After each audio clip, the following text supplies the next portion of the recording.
Hey y'all, it's your girl, Sammy the God, back with another video on today, okay? Now, as you can see from the title, I am here to answer a question that I get quite often. It goes like this: how did you get your locks to grow so fast? How did you do it? And I'm always like, I didn't do much until I really sat down and I'm like, I mean, there are some things that I have done. There are. Really, it's just an accumulation of intentional actions on a day-by-day basis that have allowed my locks to, let me just pull out a piece for an example, to thrive to this point, okay? I'm sure for the most part, some of these are pretty straightforward, but sometimes you just need that external validation, that reminder even, that there are things that you need to be doing that you haven't done in a while. So here I am as that reminder, that resource for your head top, okay? So let's just get into it. First thing, numero uno, get you some castor oil in your life. I use Jamaican black castor oil. I've had people tell me about Haitian black, never tried it. And then there's just plain old castor oil, melanin deficient castor oil, I guess you'd call it. But that is something that I have used in my hair just all throughout my life, even when I had a perm. And it has been a part of my lock regimen as well, because castor oil is so jam-packed with nutrients, and truly what it does is protects your scalp, heals any kind of scalp conditions that you may have going on, and it stimulates the follicles to continue to do the things, all right? This is the one that I use, okay? Tropic Isle Living, clearly from the blacks, okay? Get you a black-owned castor oil, honestly. And this company, they actually make a whole bunch of other oils. Like, I went and visited their website and they had castor oil mixed with lavender, sage, a few other concoctions. Check them out, see what else they have for you. You need to have the right combination of oils so that your scalp environment is one that allows the growing process. So castor is my number one for that intention, but I also use sweet almond oil. Coconut oil is one of my top faves. And that's really just the conditioning aspect, feeding your roots with the nutrients that it needs so that it can thrive, okay? Okay. Number two, my second tip is pretty obvious, but sometimes, you know, people forget. Water. You need water in your regimen. That goes for internally and externally. Just like a plant, you need to water your roots so that it can slurp it up, insert it into itself, and grow. Okay, if your hair is parched, if it's thirsty, if it is dusty, child, it will not thrive in the way that you need it to. Don't let your hair be thirsty, okay? Quench it. Quench the thirst with some water in your life, all right? Number three, make healthy choices. And by that, I'm specifically referring to like dietary choices. Clearly eating your fruits, your vegetables, drinking your water, as I said previously. Also, when you're going out to eat, when you're making food for yourself, the kinds of snacks that you rely on, be very intentional about what you put into your body. I'm not saying you can't mess around and have a chip here or there, but also make sure that you are supplementing that. Get your omega-3s in your life, okay? Get your vitamins, get your healthy fats. For me, that looks like avocados, nuts, seeds. I do a lot of dried fruits these days because it's easier to like snack on the go. But fresh fruits obviously is like the ideal. Maybe a tortilla chip or two for the salty, you know what I mean? But make healthy choices, because ultimately, what you put into your body is what will exhibit itself in your hair journey. I don't have a choice but to eat healthily, because if I don't, my skin will flare up and act crazy. Even if your hair or your scalp or anything in your body doesn't make it obvious that it needs these things, you have to be intentional about it. These are investments that you're making, not only in your physical self, it also trickles into everything else, your mental capacity, your spiritual capacity, all of the things. Make healthy choices, your hair will grow as a result of that. Okay. Number 4. Now, for those who have been rocking with my channel for a while, you know that I encourage self-sufficiency as much as you can. Really, I'm here to remind you that you have access to the tools that you need to thrive in this LOC journey. So for number 4, I suggest you concoct your own little moisturizing spray, or make sure you go to the store and get a moisturizing spray, order it online from a Black-owned business, and make sure it has these 2 ingredients, at least one of them. So you're gonna need some rose water, all right? And you're gonna need some aloe vera juice in your life, okay? The easiest thing for me to do is just make it myself because I have the things that I need. But if I'm in a hurry, or let's say I'm out of town or something like that, and I need to just grab something from the beauty supply store, I have to make sure it has rose water and or aloe vera incorporated into it in some way. Now, this has nothing to do with the growth, but I just like to sprinkle some Florida water in there because, you know, everything that you do for your hair is like a ritual, as far as something that you do intentionally and you repeat it. So because you're focusing on your crown, and as a lot of us know, your crown channels a lot of energy, and your hair is like an antenna, I make sure that I incorporate some Florida water into my little spray so that I'm ultimately protecting myself on a spiritual level. Now, I'm not going to say that that's why my hair is growing, but that's just like a little quick little pro tip. Throw that in there, okay? Tip number 5, scalp massages. Oh my, and you see I got my hair up, and even still.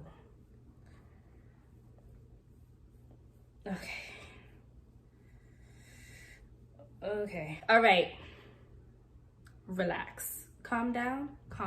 Massaging your scalp is a great way to stimulate the blood flow up there, get it all loosed and limbered up, feeling good and nice, stretched out, elastic. But no, seriously though, massage your scalp. That's you placing energy. So you know you carry energy in your hands, right? It's nice and warm, fingertips. When you put that into your hair and you intentionally, massage it in, and even you make sure you just like speak nicely to yourself, literally like a plant. Massage that thing in there, especially after you do your moisture routine where you spray with your moisture spray, you put your oils in, and you massage it in. That really is just an excellent way to stimulate that scalp, stimulate the follicles up in here so that they can just show out. They're just like, oh, we are out here. Hello, yes? Oh, what's going on over there? Oh, okay. Length, growth, massage your scalp. Pro tip, okay? Tip number 6, avoid stress at all costs, okay? Let me tell you something. Stress will get in the way. It will get in the way of your hair growth, point blank, okay? Now, whether that's stress from your job, your relationships, your kids if you have them, family, friends, whatever the case may be, you cannot allow stress to take over your life to the point that it starts to have an effect on your physical body, okay? Now, I know that's easier said than done. So just to give you a tip for how you can mitigate the stress in your life, make sure you have something to do outside of your roles in life. Have a hobby, have an outlet, have a safe space that you can exist in, whether that's going to the gym, going to a fitness class of some sort, going to painting. Do something that allows you to free up yourself, free up your energy. Meditate if you're into that kind of thing. Journal if you're into it. Yoga is a great way to manage stress as well. Find activities that make sense to you that allow you to regulate your stress levels, okay? If you're dealing with too much in your life and you're dealing with a lot of emotions and anxiety and anything like that, that'll get in the way of your hair progression as well, because your hair simply cannot thrive under those conditions, okay? So if it's your partner, find ways to communicate efficiently with them so that it reduces the stress in your life. And if you're unable to do that, find a way to pour into yourself, okay? I'm not gonna be on here telling you to leave a relationship, leave a job. Only you know what you need to do in those scenarios, but make sure that you're being intentional about regulating the stress in your life. That doesn't only affect your hair, it affects literally everything about you, how you show up in the world, okay? Your hair is an extension of that. It's literally just a visual representation of what you got going on internally. Keep stress at bay. Have a nice little smoothie. Relax, okay? Have a good time. Have fun. Invite joy into your life. These are all the things that can boost up the vibes, and those vibes travel, okay? They travel all up in here. All up in here is the vibes, okay? Number 7. This is one that I've actually had to really get into lately, which is don't do too much, okay? And by that, I mean ease up on the need for your hair to be neat and like perfect. That also contributes to the stress, but also it's the idea that your hair needs space and room to breathe. And if you were constantly retwisting it or styling it in different ways, sure, it's fun, sure, it might look good to you in that moment, but that satisfaction is temporary because in the long run, it can cause tension on the scalp.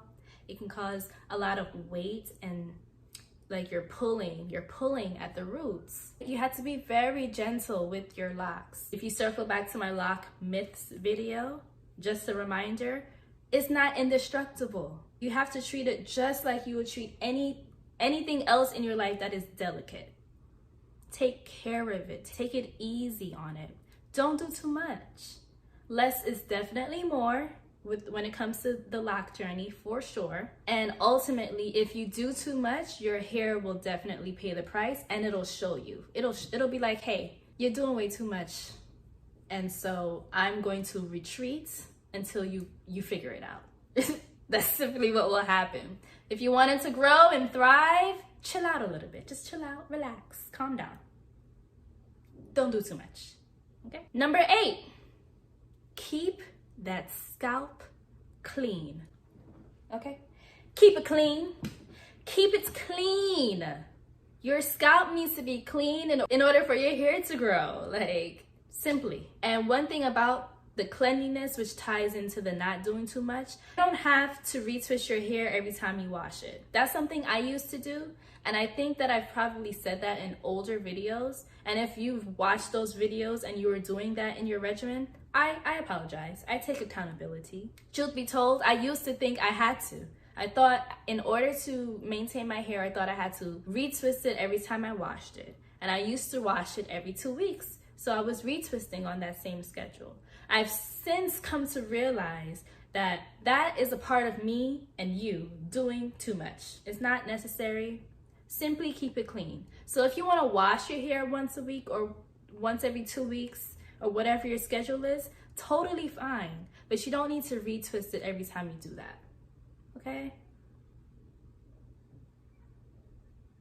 Number 9. Do not, and I repeat, do not over process your hair. Okay? What do I mean by that? Now, for me personally, that involves bleaching, unless you're going to a colorist, like a loctician or a hairdresser who specializes in coloring hair.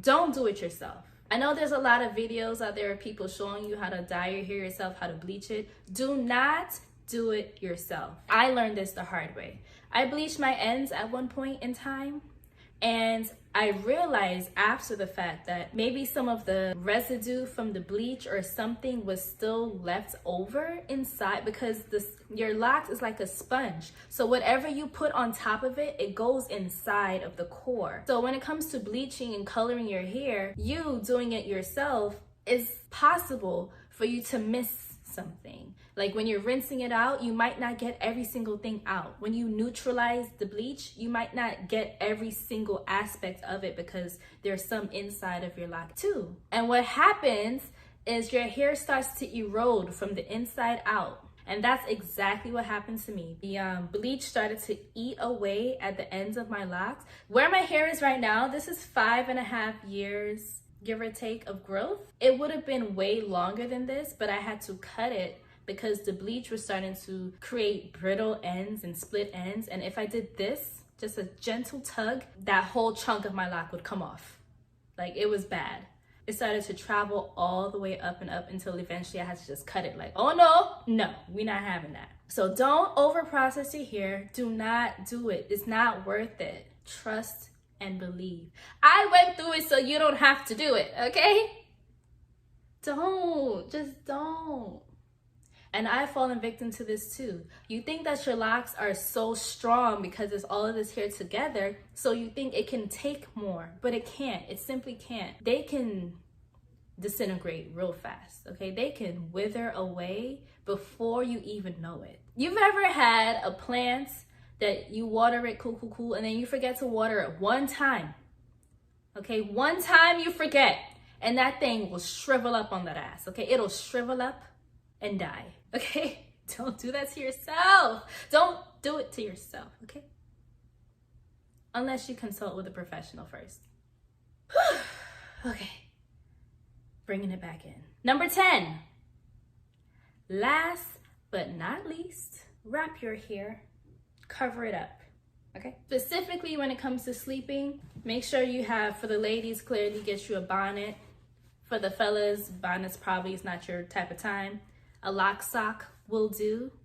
This one, I'm not gonna suggest this one. I got this from the beauty supply store, but you want something that has like a satin lining on the inside, satin, or silk if you bougie.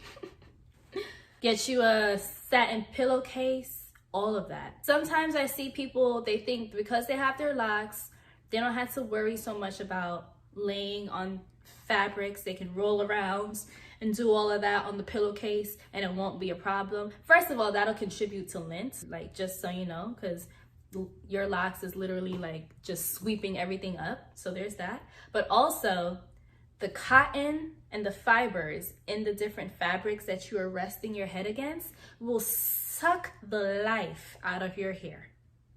Okay, it'll suck it out. Okay, all that moisturizing you did back in step 2 and 3 and all of that will get sucked right out if you do not cover your hair. You need to, okay? And aside from like protecting your hair from everything that is touching, when you cover it up, it keeps everything in there nice and juiced up and marinated like chicken.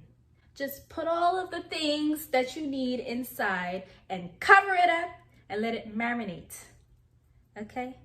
Trust me. Is there anything else? Bonus. Get a hair steamer, because that is one of the ways that you really get the moisture and the oils to penetrate the strands and the roots and the scalp.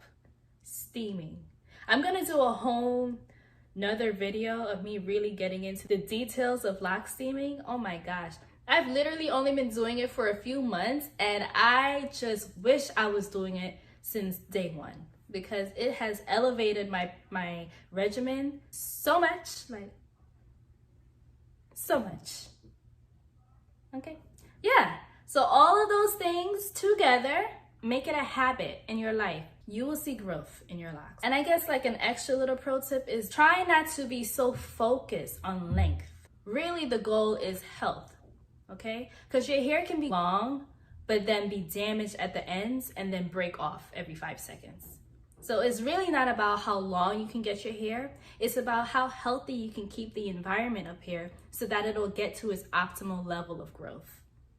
That's what's important, okay? And on that note, that is all I have for you today. Implement these little tips and tricks into your life and your hair, your locks will thank you, I promise.